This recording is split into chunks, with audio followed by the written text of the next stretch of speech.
Movie के शुरुआत में हम कुछ लोगों को देखते हैं जो खुदान में काम कर रहे होते हैं। अचानक वहाँ एक धमाका होता है और एलिवर का नामी एक आदमी जो खुदान में काम करता है वो उनकी मदद के लिए भागता है और वो लोगों को बाहर निकालता है।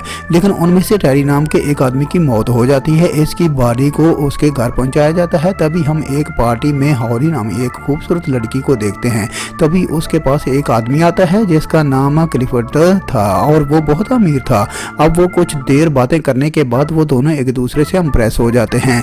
वो साथ में डांस करने लगते हैं। लेकिन हॉली के साथी को ये बिल्कुल पसंद नहीं आता क्योंकि वो भी हॉली से प्यार करता था। इन दोनों की ये मुलाकात तो प्यार में बदल जाती है और वो दोनों एक दूसरे से शादी कर लेते हैं। शादी के वक्त ये दोनों एक दूसरे से प्रॉमिस करते हैं कि ये दोनों एक दूसरे से हमेशा वफादार रहेंगे और कभी भी एक दूसरे का साथ नहीं छोड़ेंगे। इन दोनों की लाइफ अच्छी चल रही थी। अगले दिन क्लिफर्ड को एक सीना में जाना पड़ जाता है क्योंकि वो एक सोल्जर था। वहीं जंग के दौरान क्लिफर्ड घायल हो जाता है और उसे घर भेज दिया जाता है। आज जब क्लिफर्ड घर आ रहा था सभी बहुत ज्यादा खुश थे और इसको वेलकम करने के लिए बाहर खड़े थे। क्लिफर्ड को देखकर हॉली बहुत ज्यादा खुश होती है। तभी हम देखते हैं कि जंग में घायल होने के बाद क्लिफर्ड के जिस्म के नीचे वाला हिस्सा पूरा पैरालाइज हो जाता है।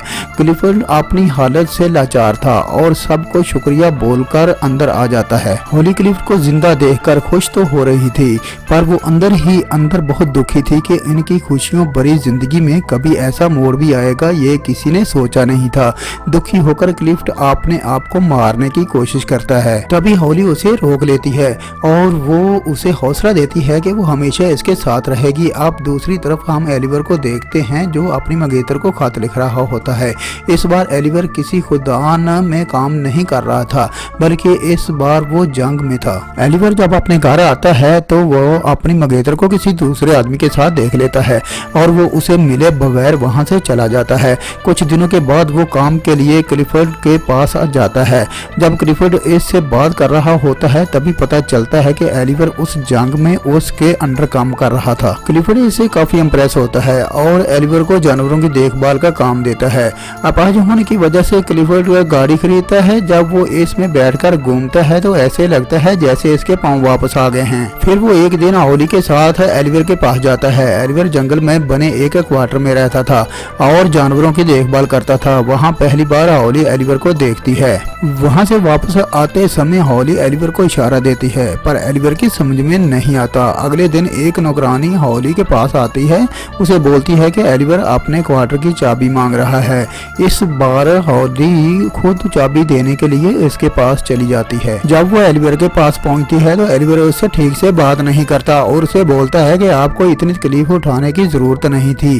हॉली को भी एलिवर के इस अखलाक पर गुस्सा आ जाता है और वो गुस्से में वहां से चली जाती है। अगले दिन एलिवर हॉली को एक खत लिखता है जिससे वो अपने बर्ताव की माफी मांगता है। इसके बाद हॉली फिर मिलने के लिए उसके क्वार्टर में जाती है जहाँ पर एलिवर अपनी शर्ट उतारकर काम कर रहा था। हॉली जब इसके बदन को देखती है तो उसके तन बदन में आग लग जाती है। ये देखकर हॉली खुद को कंट्रोल नहीं कर पाती और वो एलिवर के पास जाने लगती है। इसी दौरान एलिवर भी उसे देख लेता है और शर्ट पहन लेता है क्योंकि वो हॉली की बहुत इज्जत करता था। हॉली को ये जगह बहुत पसंद थी इसलिए वो एलिवर को बोलती है कि मैं हर रोज यहाँ पर पेंटिंग करने के लिए आऊंगी। इसके लिए एलिवर बोलता है कि मैं आपके लिए ये जगह साफ कर दूंगा और मैं किसी दूसरी जगह चला जाऊंगा। हॉली उसे बोलती है कि तुम्हें कहीं भी जाने की जरूरत नहीं है और तुम मुझसे इतना भाग क्यों रहे हो। यहाँ हॉली एलिवर से गुस्सा हो जाती है और वहाँ से चले जाने लगती है। लेकिन तभी बारिश आ जाती है और वो एलिवर के साथ इसके क्वार्टर में चली जाती है जहाँ वो दोनों आग जलाकर खुद को गर्म करने लगते हैं। तभी एलिवर वहाँ से उठ जाता है क्योंकि वो हॉली के इरादे समझ रहा था। हॉली उससे पूछती है कि तुम मुझसे दूर क्यों भाग रहे हो। तो एलिवर बोलता है कि मैं तुमसे दूर नहीं भाग रहा, बस मैं डर रहा हूँ कि क्लिफर्ड को अगर हमारे बारे में पता चल गया तो मेरी नौकरी चली जाएगी। अब चूंकि एलिवर ने हॉली को गर्म करके ठंडा ही छोड़ दिया था इसलिए वो वहाँ से अपने घर चली जाती है। एक दिन हॉली क्लिफर्ड को बोलती है कि मुझे बहुत अफसोस है कि हमारा कोई बच्चा नहीं है। इस पर क्लिफर्ड उसे बोलता है कि मैं बहुत कोशिश कर रहा हूँ और वो अपने शरीर को सही करने के लिए करंट के झटके देते हैं रोने लगता है। क्लिफर्ड दर्द से बहुत चिल्ला रहा था और जब आखिर होली से इसका दर्द देखा नहीं जाता तो वो क्लिफर्ड को रोक देती है। अब क्लिफर्ड इस काम में नाकाम हो गया था, इसलिए वो रोने लगता है। इससे अगले दिन होली जंगल में जाती है और वहाँ पर बैठकर एक डायरी पढ़ने लगती है। तभी वहाँ पर उसको एलिवर के काम करने की आवाज़ सुनाई देती है और वो फ़ौरन इसके पास चली जाती है, जहाँ पहुंचकर वो छोटे चूज़ों को देखती है और वो उनको देखकर रोने लगती है। ये इन बच्चों को देखकर वो अपने बच्चे को याद करती है जो कि शायद अब कभी भी पैदा नहीं होगा। अब होली को रोता देखकर एलिवर उसके पास आता है और उसे गले लगा लेता है। अब एलिवर भी होली को पसंद करने लगा था, इसलिए वो उसे अपने साथ क्वार्टर में ले जाता है, जहां वो दोनों खूब रोमांस करते हैं। अब होली पूरे दिन एलिवर के साथ ही रहती है और जब फिर शाम होने को आती है तो एलिवर उसे घर छोड़ने जाता है। जाने से पहले होली एलिवर से पूछती है कि तुमने जो किया है इसका तुम्हें कोई पछतावा तो नहीं है, जो कि एलिवर उसे बोलता है कि नहीं, मैं तुम्हें प्यार करने लगा हूँ और जब तुम सिर्फ मेरी हो।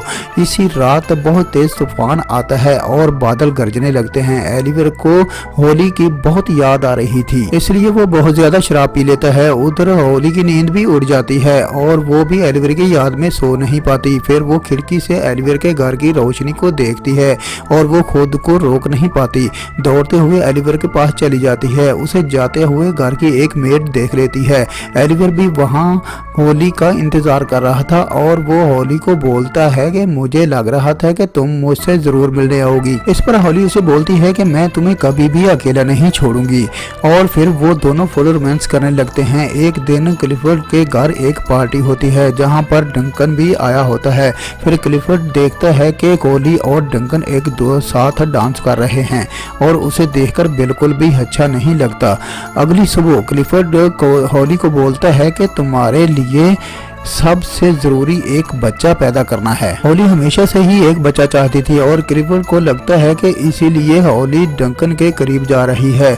इस बात से होली बहुत गुस्सा हो जाती है, जिस पर वो क्लिफर्ड उसे कहता है कि इस बात से कोई फर्क नहीं पड़ता कि तुम किसी से भी बच्चा पैदा करो, बस वो बच्चा मेरा होना चाहिए। इस बात से गुस्सा होकर होली एलिवर के पास चली जाती है और वो उसके साथ फिर से फुल रोमांस करती है।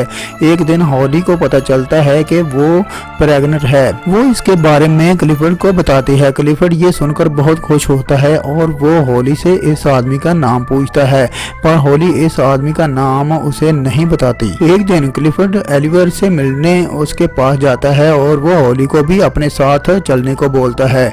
अभी वो दोनों जा ही रहे होते हैं कि तभी एलिवर पीछे से आता है और होली को किस करने लगता है। अभी वो दोनों किस कर ही रहे होते हैं कि क्लिफर्ड होली को आवाज देता है कि दरअसल क्लिफर्ड की गाड़ी कीचड़ में फंस गई थी।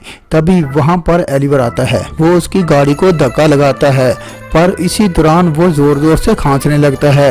दरअसल एलिवर जब खदान में काम करता था तो इसके लम्स खराब हो गए थे। अब फाइनली एलिवर इसकी गाड़ी को कीचड़ से निकाल देता है और खांसता हुआ वहां से चला जाता है। थोड़ी देर बाद होली एलिवर के पास आती है। एलिवर उसे गुस्सा में बताता है कि 12 साल तक आपकी खदान में काम किया, अपने लम्स खराब किए, इसके बाद उसे जंग के लिए फ्रांस भेज दिया गया। वो बोलता है कि मेरी लाइफ तुम लोगों जैसी नहीं है, तुम वापस अपने पति के पास चली जाओ। उधर होली की वाल्टन एलिवर के क्वार्टर में आती है जहां उसे होली की डायरी मिलती है और इस डायरी को देखकर उसे समझ आ जाता है कि होली के पेट में जो बच्चा है वो एलिवर का है। एक दिन क्लिफर्ड आने वाले बच्चे की खुशी में घर पर एक पार्टी रखता है और तभी वहां पर एक वाल्टन आती है और वो क्लिफर्ड को बता देती है कि होली के पेट में जो बच्चा है वो एलिवर का है। फिर जब होली क्लिफर्ड से मिलती है तो क्लिफर्ड इससे बहुत नाराज हो जाता है। इसके बाद होली वाल्टन के पास जाती है और उसे पूछती है कि ये बात तुम्हें किसने बताई।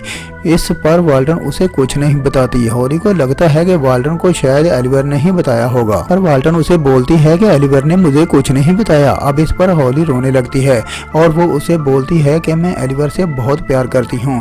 फिर वाल्टन उसके पास आती है और माफी मांगते हुए बोलती है कि जल्दी से एलिवर के पास जाओ वरना तुम्हारा पति उसे मार देगा। ये सुनकर होली एलिवर के क्वार्टर में भागकर जाती है और देखती है कि वहाँ पर तो कोई भी नहीं नहीं था। ये देखकर वो ऊंची ऊंची रोने लगती है। तभी वहाँ पर एलिवर आ जाता है। उसे देखकर हॉली गले लगा लेती है। इसके बाद हम देखते हैं कि हॉली क्लिफर्ड के पास आती है, जहाँ हॉली एज से डिवोर्स मांगती है, पर क्लिफर्ड उसे मना कर देता है और एलिवर को बुलाने के लिए बोलता है। फिर जब एलिवर वहाँ पर आता है तो वो दोनों आपस में बहस करने लगते हैं और फाइनली हॉली और एलिवर क्लिफर्ड के घर को छोड़कर चले जाते हैं। उनके जाते हुए क्लिफर्ड वहाँ पर आता है और हॉली को डिवोर्स देने के लिए मान जाता है। अब हॉली और एलिवर क्लिफर्ड से बहुत दूर चले जाते हैं और हमेशा हमेशा के लिए हंसी खुशी जिंदगी बसर करते हैं। और फिर उनकी इसी खुशहाल जिंदगी के साथ ही मूवी इख्तिताम पजीर हो जाती है।